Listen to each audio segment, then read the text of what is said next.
I wish I've had access to something similar, because again, it's a little bit of trial and error over the years, and maybe it was just something I was born with, but I must have had some sort of ability or an affinity to be able to understand people and maybe get my message across. But it's definitely not. It's something that could be improved on.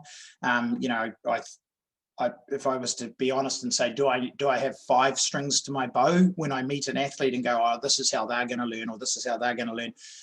You just do attempt to find a way of getting the message across. You probably become unconsciously better at those skills over time, but I couldn't agree more. I could deliver the same conversation around a particular workout to 2 different athletes and get 2 different results from that workout, because one of them just didn't understand it in the same way as the other. And that's so totally true. And I'll be scratching my head saying, but I thought it was so obvious. But the way I might deliver a message or learn in my own right may not be the way that athlete does. So you just have to you've got to make sure that you take a step back and be honest with yourself to go, is there something I'm missing here?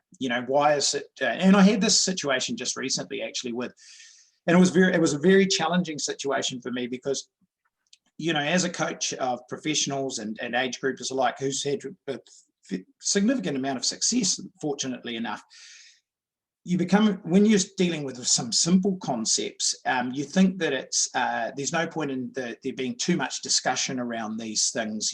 Just follow my instruction and do it. You don't need to potentially understand it. This is not a complex issue that we're dealing with here. Just believe in the program and off you go.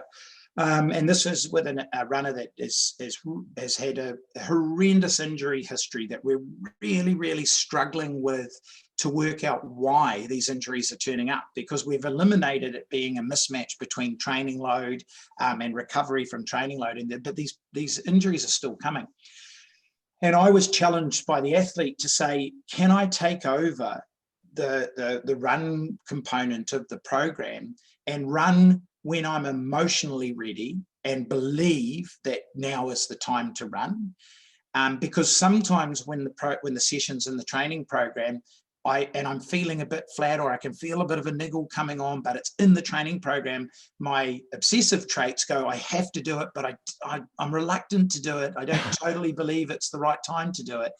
And so we worked out that maybe this resistance she was feeling to executing the workout when I prescribed it could be removed, and that extra stress she was feeling could be reduced if she fitted it in at the right time when she thought it was the appropriate time.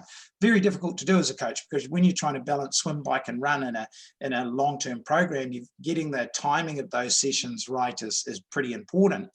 But also, I had actually said, I don't know why these injuries are still coming.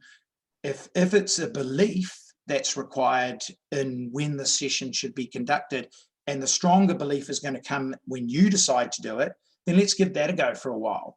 And that's what the pathway that we're on at the moment, which is handing over some of the reins to the athlete to make the decisions, which is quite a new challenge for me. So it's definitely something that you've got to be aware of, but not have a big ego about as well.